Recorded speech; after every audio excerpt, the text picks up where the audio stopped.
আমাদের যত ওস্তাদগণ আছে, আমাদেরকে যারা পড়াইছে বা তোমাদেরকে যারা পড়াচ্ছে, সকল ওস্তাদগণের জীবনের গুনাহগুলো আল্লাহ ক্ষমা করে দিই, বলেন আমিন।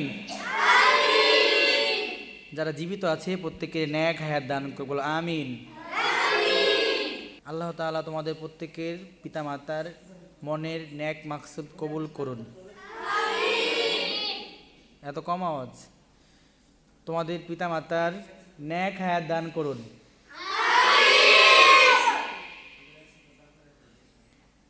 তোমাদের যত আত্মীয় স্বজন অন্ধকার কবরে শাহিত আছে, আল্লাহ রাব্বুল আলামিন প্রত্যেকের কবর আযাব ক্ষমা করে দিন।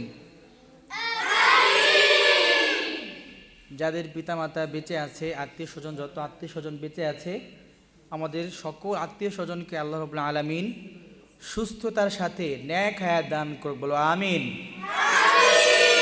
আমাদের হাবিবুল্লাহ অসুস্থ, আল্লাহ তাআলা তাকে শিফায়ে কামেলা আজেলা দান করুক, বলো আমিন। প্রচুর দোয়া করতে হবে মানুষের জন্য। কার জন্য দোয়া করতে হবে? মানুষের জন্য, আত্মীয় স্বজনের জন্য, সবার জন্য দোয়া করতে হবে। তাহলে আল্লাহ তাআলা তোমার জন্য দোয়া কবুল করবে। তুমি যখন অন্য মানুষের জন্য দোয়া করবা, ফেরেশতারা পাশে থেকে বলবে যে আল্লাহ ওর এই সমস্যার সমাধান করে দেন। আমি যদি দোয়া করি আল্লাহ আপনি অমুকে ন্যাক হায়াত দান করেন, ফেরেশতারা বলবে আল্লাহ যে দোয়া করছে তারও ন্যাক হায়াত দান করেন, সুবহানাল্লাহ।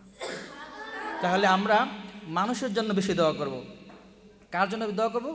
মানুষের জন্য বেশি বেশি দোয়া করব, মুসলমানদের জন্য বেশি বেশি দোয়া করব, আত্মীয় স্বজনের জন্য বেশি বেশি কী করব?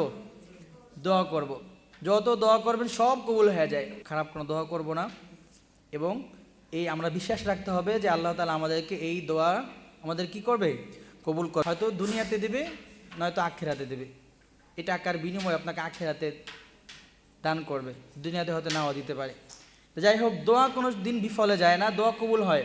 আল্লাহ তাআলা আমাদেরকে উক্ত কথাগুলোর উপর আমল করা তৌফিক দান করুক, আমিন। ওয়া আখিরু দাওয়ানা আলহামদুলিল্লাহি রাব্বিল আলামিন। আসসালামু আলাইকুম ওয়া রাহমাতুল্লাহি ওয়া বারাকাতুহু।